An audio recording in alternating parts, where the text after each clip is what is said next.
अस्सलामु अलैकुम वरहमतुल्लाहि व तआला व बरकातुहू नहमदुहु व नसल्ली अला रसूलिल करीम अम्मा बअद फ़अऊज़ु बिल्लाहि मिनश शैतानिर रजीम बिस्मिल्लाहिर रहमानिर रहीम इन्नल्लाहा व मलाइकतहु युसल्लूना अलन नबी या अय्युहल्लज़ीना आमनू सल्लु अलैहि व सल्लिमू तस्लीमा अल्लाहुम्मा सल्लि अला सय्यिदिना शफ़ीइना मौलाना मुहम्मदिन व बारिक व सल्लिम स्वलातन व सलामन अलैका या रसूल अल्लाह सल्लल्लाहु तआला अलैहि वसल्लम। मुअज़्ज़ज़ सामिन कराम, जैसा कि आप तमामी हज़रात जानते हैं कि लॉकडाउन बरकरार है, तो जुमतुल अलविदा और ईद के लिए क्या करें, जुमतुल अलविदा और नमाज ईद की फ़जीलत और सवाब कैसे पाएँ। तो सबसे पहले आइए हम तमामी हज़रात एक ईमान अफरोज़ हदीस सुने।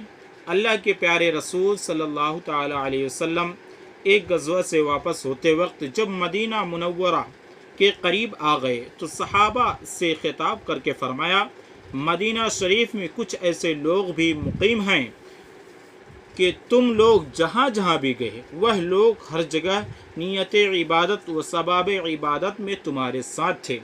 सहाबा कराम ने अर्ज़ की, या रसूल अल्लाह, वह लोग तो मदीना में हैं, हमारे साथ शरीक इबादत कैसे हो गए। तो सरकार अलैहिस्सलातु वस्सलाम ने फरमाया, वहुम बिल मदीनती हबसहुमुल उज़्रु, हाँ वह लोग मदीना में हैं, उन्हें तुम्हारे साथ आने से उज़्र ने रोक रखा है। बुखारी शरीफ में है, जिल्द नंबर 2 सफ़ा नंबर 688 में। इससे ये मालूम हुआ कि दिल में नीयत इबादत हो मगर उज़्र की वजह से ना कर सके तो इबादत का सवाब पाएगा। उम्दतुल कारी शरह बुखारी में है।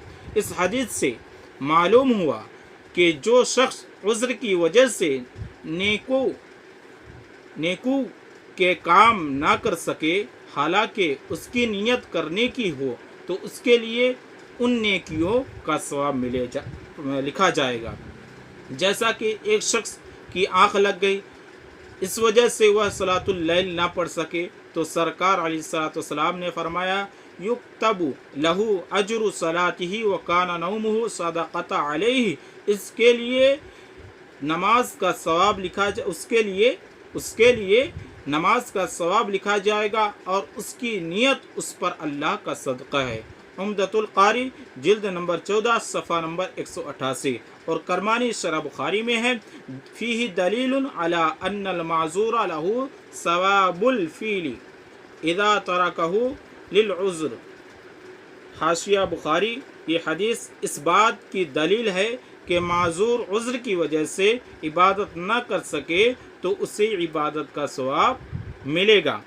आप इस साल कोरोना वायरस और लॉकडाउन की उज़्र की वजह से जुमतुल अलविदा और नमाज ईद की जमात में हाजिर ना हो, तो अब जुमतुल अलविदा की फ़जीलत व सवाब से कैसे सरफराजी हासिल करें। तो उसके लिए चाहिए जुमा के बाद आप हज़रात, जब जुमा की नमाज मस्जिद में हो जाए तो आप हज़रात तन्हा ज़ुहर की फ़र्ज़ नमाज और सुन्नतें घर में पढ़ें, और अगर जमात के लायक है कोई तो जमात से ज़ुहर की नमाज पढ़ लें, आपको उन नमाज़ों का सवाब भी मिलेगा। साथ ही उज़्र की वजह से आपको जुमतुल अलविदा की जमात में हाजिर की भी फ़जीलत हासिल होगी और उज्र सवाब भी मिलेगा।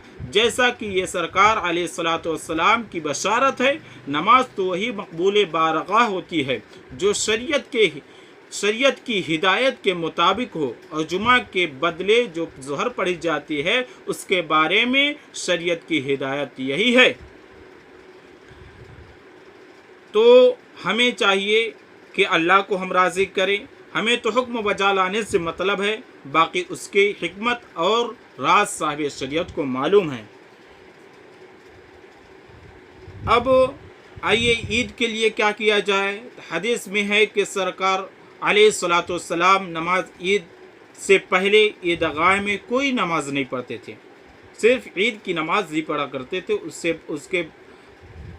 उससे पहले कोई नमाज नहीं पढ़ते थे। जब अपने घर वापस आ जाते तो 2 रकात नमाज पढ़ते। ये हदीस से सुनने یہ حدیث سنن ابن ماجہ میں صحابی رسول حضرت ابو سعید خدری رضی اللہ تعالی عنہ سے مروی ہے، ایسا ہی فتح القدیر میں ہے، در المختار میں ہے۔ اس طرح اس سال آپ کو سرکار علیہ الصلوۃ والسلام کی اس نماز پر عمل کرنے کی سعادت مل رہی ہے، اور یہ سعادت بھی بہت ہے۔ اب آپ حضرات وہ 2 رکعت نماز کیسے پڑھیں؟ تو اس کے لیے ہے کہ آپ 2 رکعت بھی نفل نماز پڑھ سکتے ہیں۔ عید کی نماز اگر مسجد میں ہو جائے، اس کے بعد آپ حضرات گھر میں تنہا زیادہ مستحب ہے، اور اگر امامت کے لائق کوئی گھر میں افراد موجود ہے تو وہ جماعت کے ساتھ بھی پڑھ سکتے ہیں۔ اس کے پڑھنے کا طریقہ یہ ہے، نیت اس طرح کرے، نیت کی میں نے 4 رکعت یا نیت کی میں نے 2 رکعت نماز نفل اللہ کے لیے۔ منہ سے بولنا ضروری نہیں، دل میں اس کا پکا ارادہ بھی کافی ہے۔ اس نماز میں 6 زائد تکبیر نہ کہیں، ہاں سلام کے بعد 34 بار، کتنے بار؟ 34 بار اللہ اکبر پڑھے۔ اس نماز کے بعد خطبہ بھی نہیں، البتہ نماز کے بعد گھر والوں کو دین کی ضروری باتیں بتائیں، اور نماز کے بعد دعا ضرور کریں۔ ہاں سلام پھیرنے کے بعد دونوں صورتوں میں، چاہے آپ 4 رکعت پڑھے یا 2 رکعت پڑھے، مگر 4 رکعت پڑھنا زیادہ افضل ہے۔ سلام پھیرنے کے بعد آپ 34 مرتبہ اللہ اکبر ضرور پڑھیں۔ ایک تو اس وجہ سے کہ یہ حدیث نبوی ہے، یہ حدیث نبوی میں ہے، ایک تو اس وجہ سے کہ حدیث نبوی میں اس کی فضیلت آئی ہے، دوسری اس وجہ سے کہ عید کی نماز میں ہر رکعت میں 3 بار اللہ اکبر پڑھنے کا حکم ہے، جس سے مقصود اللہ کی بڑائی کا اظہار ہے۔ آپ اس بڑائی کا اظہار اپنے گھر میں اس طرح کیجئے۔ عید بہت ہی سادہ طریقہ سے منائیں، دھلے ہوئے صاف ستھرے کپڑے کو کافی سمجھے، محتاجوں کی حاجت روائی کرے، خاص کر پڑوسیوں کی دل جوئی کرے، کہیں بھی بھیڑ بھاڑ نہ لگائے۔ معزز سامعین کرام، عید آپ مسجد میں 4 لوگوں کو چھوٹ ہے تو 4 لوگ مسجد میں پڑھیں، اور باقی لوگ تنہا اپنے گھر میں پڑھ لیں۔ تنہا جس طرح میں بتایا ہوں جو طریقہ، اس طریقے میں سے پڑھیں۔ عید کی جماعت گھر میں نہ کریں، کیونکہ تمام شرائط عید کے لیے گھر میں نہیں پائی جاتی ہے، اس لیے عید کی نماز گھر میں نہیں ہو سکتی ہے۔ آپ حضرات کو دھیان دینا ہے، جیسا کہ میں نے اوپر آپ کو اس سے پہلے حدیث کریمہ بتایا کہ عذر کی وجہ سے اگر ہم مسجد تک نہیں پہنچ سکتے ہیں تو ہمیں نیت یہ ہے ہمارے دل میں کہ ہم مسجد تک جائیں اور امام کے پیچھے نماز عید پڑھیں یا جمعۃ الوداع پڑھیں، اور عذر کی وجہ سے اگر نہیں پہنچ رہے ہیں تو ہمیں بھرپور ثواب مل رہا ہے، اس الوداع کا بھی اور عید کی نماز کا بھی ہمیں ثواب مل رہا ہے۔ تو ہمیں شریعت مطہرہ پہ حکم وجہ لانا چاہیے، اور ہمیں اللہ کو راضی کرنا ہے، نہ کہ دنیا والوں کو دکھانا ہے۔ تو شریعت اگر ہمیں راستہ بتا رہی ہے تو ہمیں شریعت پر عمل کرنا چاہیے۔ وما علینا الا البلاغ، استغفر اللہ ربی من کل ذنب واتوب الیہ۔